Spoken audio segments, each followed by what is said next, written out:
Alright, well today I'm going to talk about how we should set up our spray gun to apply the activator that we have.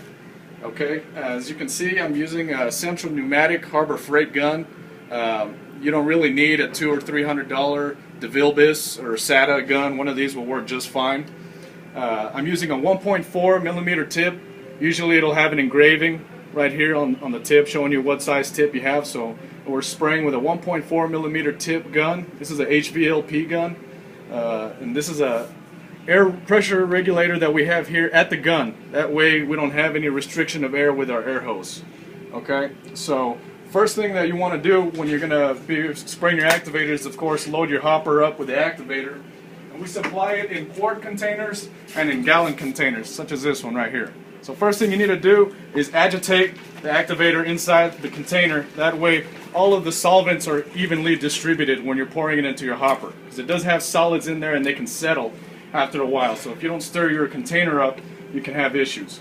So we'll go ahead and pour some of the activator in here.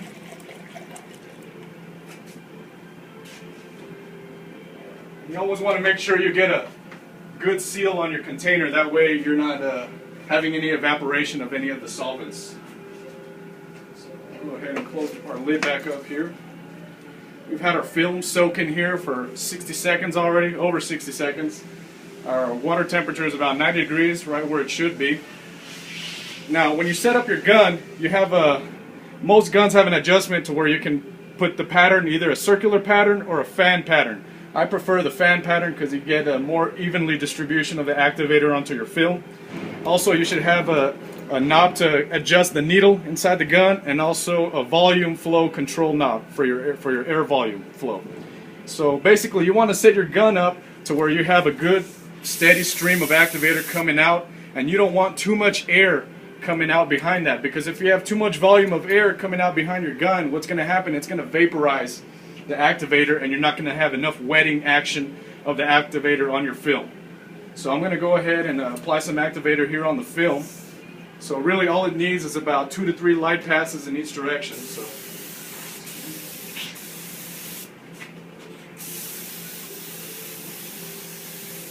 as you can see, the film has glassed up and gotten liquefied, and at this point we can go ahead and dip our part instantly. You don't have to wait 20 seconds, 30 seconds like other activator. As soon as you have enough activator on the film, it's ready to dip. So we'll go ahead and set up the gun here. I'll take my sample piece that I'm going to dip. Just one fluid motion, 30 to 40 degrees, and all the way through. See how the activator is all liquefied, the film? There's no solid particles of the film left, telling you that it is fully liquefied. And that results in a successful dip right here. So if you're not having good luck getting a good dip, before you go saying that you have bad activator, it's more than likely just the settings on your spray gun that you need to adjust. You can give us a call if you have any questions about how to set up your spray gun, or you can email us at info@elpasopowdercoating.com. Thank you.